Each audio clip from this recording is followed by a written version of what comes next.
बिस्मिल्लाहिर्रहमानिर्रहीम। अस्सलाम वालेकुम फर्स्ट ईयर। आज आपका chapter number 11 application of trigonometry, उसका टॉपिक है angle of elevation and angle of depression.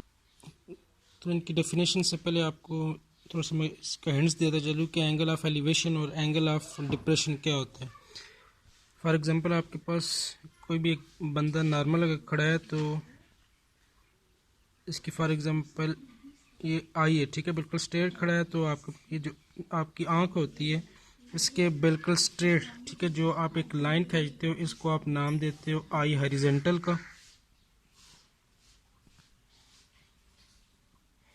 ठीक, मतलब एक इंसान नॉर्मल जब स्ट्रेट खड़ा होता है तो आई बिल्कुल उसके आंख के सामने एक लाइन अगर आप खींचो तो उसको आप नाम देते हो आई हॉरिजॉन्टल।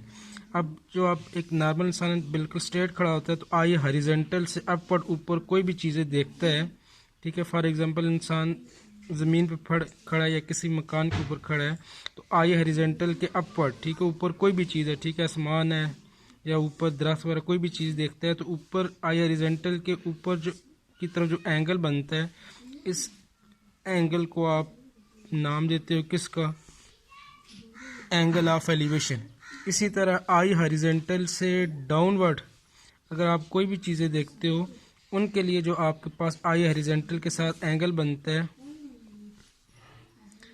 वो आपके पास क्या कहलाता है, एंगल ऑफ डिप्रेशन कहलाता है, ठीक है। फॉर एग्जांपल इंसान मीन्स एक बंदा कोई भी, ठीक है, ज़मीन के ऊपर खड़ा है या किसी छत वगैरह के ऊपर, ठीक है, और उनसे ऊंचाई पे अगर कोई भी चीज़ें देखता है, ठीक है, तो उसके लिए जो एंगल बनेगा वो एंगल ऑफ क्या कहलाता है, angle of elevation. For example ज़मीन के ऊपर खड़ा है, ठीक है, दरख्त के ऊपर कोई चीज़ देख रहा है या किसी भी मकान के ऊपर कोई भी चीज़ें देख रहा है तो उसके लिए जो एंगल बनेगा उस एंगल को आप नाम दोगे एंगल ऑफ एलिवेशन। इसी तरह फॉर एग्जांपल सिंपल एक नॉर्मल इंसान खड़ा है, ठीक है, अब आई हॉरिजॉन्टल से डाउनवर्ड, ठीक है, ज़मीन के ऊपर कोई चीज़ पड़ी हुई है उसे देख रहा है या छत के ऊपर खड़ा है तो नीचे कोई चीज़ देख रहा है, तो आई हॉरिजॉन्टल के साथ जो नीचे की तरफ एंगल बन जाएगा उसको आप नाम देते हो किसका, एंगल ऑफ डिप्रेशन का। मींस एंगल ऑफ एलिवेशन से अपवर्ड या अबाव कोई भी चीज़ देखने के लिए आप जो एंगल बनाते हो एंगल ऑफ एलिवेशन कहलाता है, और आई हॉरिजॉन्टल से डाउनवर्ड, ठीक है, जो आप चीज़ें देखने के लिए एंगल बनाते हो उसको आप नाम क्या देते हो, एंगल ऑफ डिप्रेशन, ठीक है। अब आई हॉरिजॉन्टल किस तरह, फॉर एग्जाम्पल एक बंदा स्ट्रेट खड़ा है तो जब वो बिल्कुल सीधा देखता है, ठीक है, तो एक लाइंस, ठीक है, एक बन जाती है जिसको आप नाम देते हो किसका, आई हॉरिजॉन्टल का। आई हॉरिजॉन्टल से अपवर्ड जो चीज़ें देखने के लिए आप एंगल बनाते हो आपका आई हॉरिजॉन्टल के साथ जो एंगल बनता है वो एंगल ऑफ एलिवेशन, और डाउनवर्ड चीज़ें देखने के लिए जो आपका आई हॉरिजॉन्टल के साथ एंगल बनता है वो आपके पास क्या कहलाता है, एंगल ऑफ डिप्रेशन कहलाता है। तो इसकी डेफिनेशन क्या हो जाएगी, the angle form above with I horizontal are called angle of elevation, ठीक है। आई हॉरिजॉन्टल के साथ जो एंगल बनता है ऊपर कोई भी चीज़ें देखने के लिए वो आपके पास क्या कहलाता है, angle of elevation, and the angle form below with the I horizontal is called angle of depression, ठीक है। फॉर एग्जाम्पल आपका आई हॉरिजॉन्टल है ये, अब इससे डाउनवर्ड चीज़ें जब देखोगे तो आपका ये आई हॉरिजॉन्टल के साथ कुछ ना कुछ एंगल बनेगा, ये एंगल आपके पास क्या कहलाता है, एंगल ऑफ डिप्रेशन कहलाता है। अब इससे रिलेटेड एक एग्जांपल है, कहता है the angle of elevation of a tree from a point on a ground 42 metre from its base is 33 degree, find the height of the tree.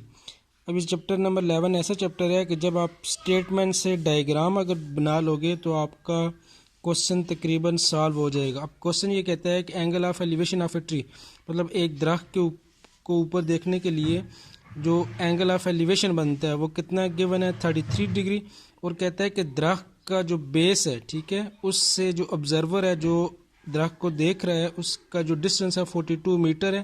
कहता है कि आपने हाइट ऑफ द जो ट्री है वो आपने फाइंड आउट करनी है। अब इस एग्जांपल के लिए इम्पॉर्टेंट ये है कि आपने इस क्वेश्चन के हिसाब से डायग्राम आपने ड्रा करनी है। अब कहता है कि फॉर एग्जांपल आपके पास एक कोई भी दरख्त है, अब इस दरख्त के ऊपर किसी चीज़ को या दरख्त को देखने के लिए जो ऑब्जर्वर है वो एंगल कितना बनाता है, 33 डिग्री, लेकिन ऑब्जर्वर किधर खड़ा है, उसने हिंट्स दी हुई है कि ये जो दरख्त का बेस है, ठीक है, जिधर वो दरख्त लगा हुआ है, जो ग्राउंड से ऑब्जर्वर का जो डिस्टेंस है वो कितना गिवन है, 42 मीटर, मतलब दरख्त के बेस से जो ऑब्जर्वर जो इस दरख्त को ऊपर देख रहा है इसके टॉप पे, उसका जो डिस्टेंस है 42 मीटर, और इस दरख्त को देखने के लिए जो एंगल ऑफ एलिवेशन बनता है वो कितना बन रहा है 33 डिग्री। ठीक है, फॉर एग्जाम्पल आपके पास, इसको मैं लेबल कर लेता हूँ ए, बी और सी। अब फॉर एग्जांपल कोई भी दरख्त है आपके पास बी सी, कहता है कि इधर सी पॉइंट को देखने के लिए जो ऑब्जर्वर है, ठीक है, जो पॉइंट ए पे खड़ा है उसका जो डिस्टेंस है वो 42 मीटर हो। किससे? जो दरख्त का बेस है, बेस से लेकर ऑब्जर्वर तक डिस्टेंस अगर 42 मीटर हो, और इस दरख्त के इस पॉइंट सी को देखने के लिए जो ऑब्जर्वर है वो एंगल ऑफ एलिवेशन, ठीक है, आपके पास ऑब्जर्वर ये, तो ये जो ए बी लाइन है ये आपके पास आई हॉरिजॉन्टल बन जाएगी।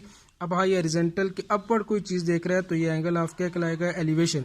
तो इस पॉइंट को देखने के लिए, इस दरख्त को देखने के लिए जो एंगल ऑफ एलिवेशन बन रहा है वो 33 डिग्री बन रहा है। कहता है कि आपने ये जो बी सी, ये जो आपके पास हाइट ऑफ द ट्री है, ये आपने फाइंड आउट करनी है। ठीक है, तो ये आपके पास एंगल बन रहा है, तो ए बी बेस आ जाएगा, बी सी आपके पास क्या आ जाएगा? परपेंडिकुलर। तो पहले बताया था जब भी आप साइन कॉस टेन कोई भी रिलेशन लगाते हो तो एंगल हमेशा बेस वाला यूज होता है, तो बेस वाला एंगल 33। अब इधर बेस बी सी ये आपको गिवन है, सॉरी ए बी बेस आपको गिवन है, और बी सी इसमें परपेंडिकुलर है, वो फाइंड करना है। अब बेस और परपेंडिकुलर का रिलेशन आपके पास आता है टेन थीटा में। ठीक है, tan theta is equal to perpendicular divided by आपके पास क्या आ जाएगा? बेस आ जाएगा। ठीक है, बेस जो आपके पास ए बी, बी सी आपके पास क्या है? परपेंडिकुलर। तो परपेंडिकुलर और बेस का रिलेशन टेन थीटा में आता है, तो tan theta is equal to perpendicular divided by क्या आ जाएगा? बेस। अब थीटा एंगल कितना आ जाएगा? 33 डिग्री। परपेंडिकुलर जो बी सी वो आपने फाइंड आउट करना है। इसका बेस किसके इक्वल है? ए बी के इक्वल। ए बी की वैल्यू 42, टेन की जगह टेन 33 आ जाएगा। Tan 33 is equal to P divided by 42। इधर से आपके पास वैल्यू आ जाएगी किसकी? परपेंडिकुलर की।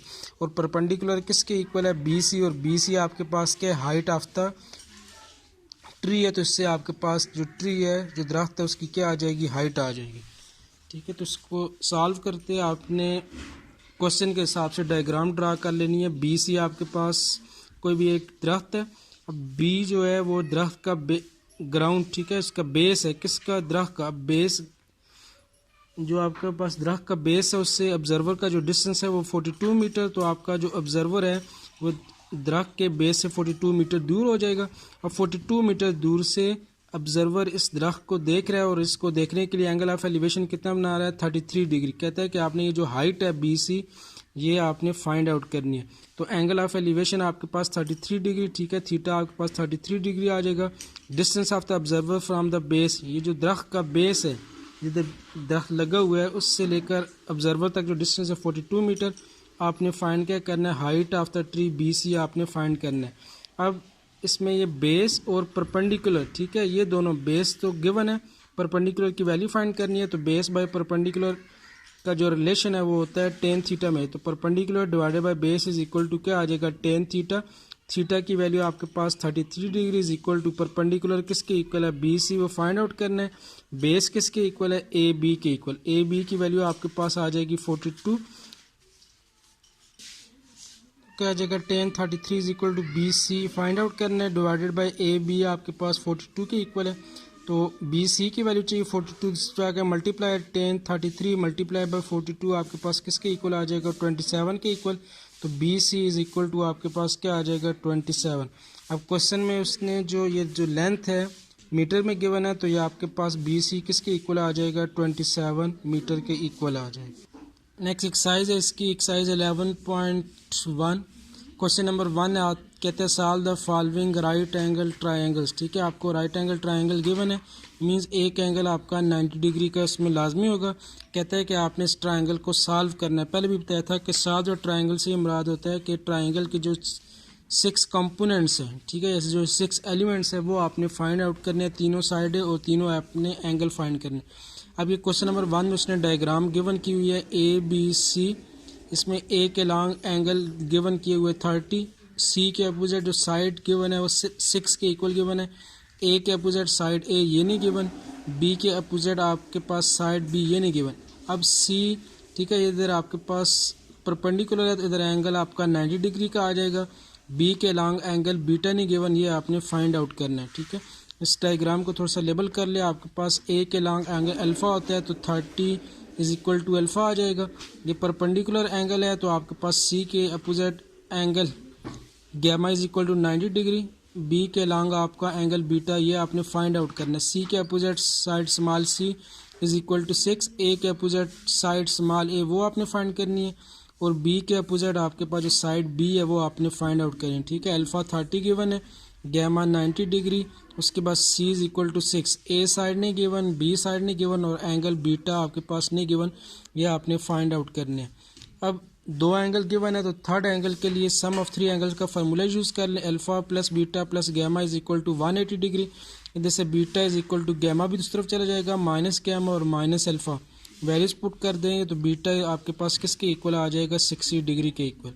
नेक्स्ट आपने वैल्यू फाइंड करनी है। इधर आपके पास जो ए साइड मिसिंग है वो फाइंड करनी है और बी साइड मिसिंग है वो फाइंड करनी है, लेकिन साइड सिर्फ से गिवन है आपको सी मीन्स हाइपोटेन्यूज गिवन है। अब रिलेशन आपने वो यूज़ करना है जिसमें हाइपोटेन्यूज, अब जिस तरह टेन में बेस और परपेंडिकुलर यूज़ होता है, बेस भी नहीं गिवन परपेंडिकुलर भी नहीं गिवन, तो टेन का फार्मूला आप नहीं यूज़ कर सकते।